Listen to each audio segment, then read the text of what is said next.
wish I had better news to report from last week, but it was pretty ugly. It was a shortened week given the holiday, but it wasn't short enough to prevent the market from really kind of tanking on us. So lots of things to kind of unpack there, but bottom line is had some mixed reaction to some economic data that came out and some various things around that. But I think just in general, there's been a softening in the market over the last few weeks, to be sure. So basically a continuation of that. But we'll dig into it here in just a second. But this is your market in minutes reports looking back on the shortened week, which is September 6th through the 9th.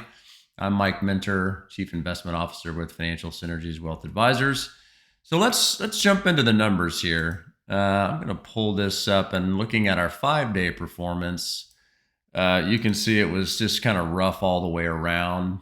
Every major index was down, but had some real standouts here with the Russell 2000 small cap stocks and the tech-heavy Nasdaq down almost 5%. Small caps were down 5%. So ugly week all the way around.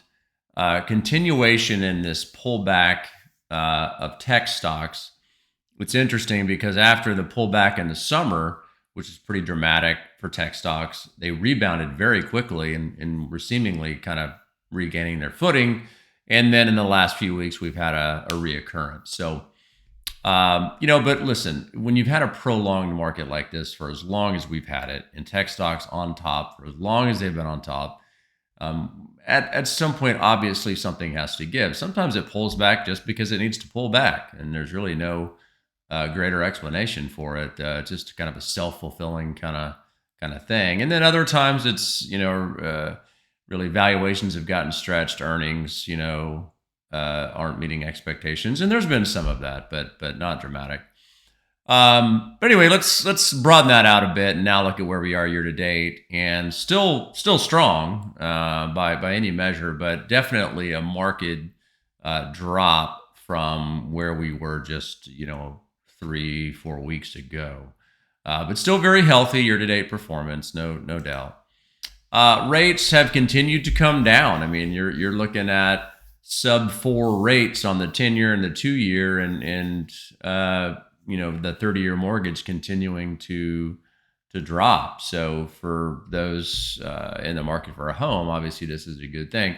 And overall, just all around, it is nice to see rates coming down, even before the Fed has initiated any rate cuts. But that's the way the market works. It's not entirely dependent on the Fed, of course. So we're looking at last week, which was really kind of a process of economic data just unsettling investors. The 4-day trading week got off to a rough start as weak manufacturing data reawakened recessionary fears. So kind of this whole slowdown trajectory. All 3 major averages were down for the first session after the Labor Day holiday. And then for many, it was reminiscent of that August 5th. That's what I was talking about, the summer meltdown, when stocks tumbled as recession worries unsettled investors. It wasn't quite that dramatic, but it had a pretty good tumble there. So then the attention shifted to Friday's jobs reports. As stocks traded narrowly, markets initially reacted positively to news that job growth rebounded slightly and unemployment ticked down. However, selling pressure increased as the trading session progressed and investors digested the underlying data. The S&P 500 had its worst week since March of 2023. So obviously pretty bad. So now we're going to kind of shift here. So the focus is on the Fed's September meeting now, which is coming up in just a couple weeks. But the Federal Reserve seems poised to make a tough decision regarding monetary policy in its September meeting. I think there's no question it's going to cut rates, but it is a relatively tough decision as to how much, how aggressive should they be, things like that. So in this jobs market and other softening economic data have quickly overshadowed concerns about inflation. And so now, however, there's still a case to be made for a soft landing. We're not out of the woods, but it's certainly not a foregone conclusion that we're going to have some recession either.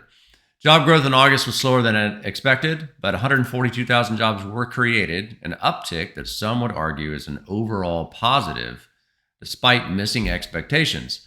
So this whole jobs report was met with a lot of mixed reactions. It's almost like the market really wanted to see either a cratering of jobs or just a massive uptick. So you could say, oh, look, we've added so many jobs that the Fed is going to be forced to make maybe rate reductions more aggressively, maybe a half point reduction rather than a quarter point, those types of things. Or the flip side is maybe jobs report was so bad that, it doesn't have to cut rates as aggressively. So, but there was none of that clear-cut direction, which I think is the reason that the market kind of reacted the way it did and it went down so much, is just because there's just still this air of major uncertainty around what they're going to do.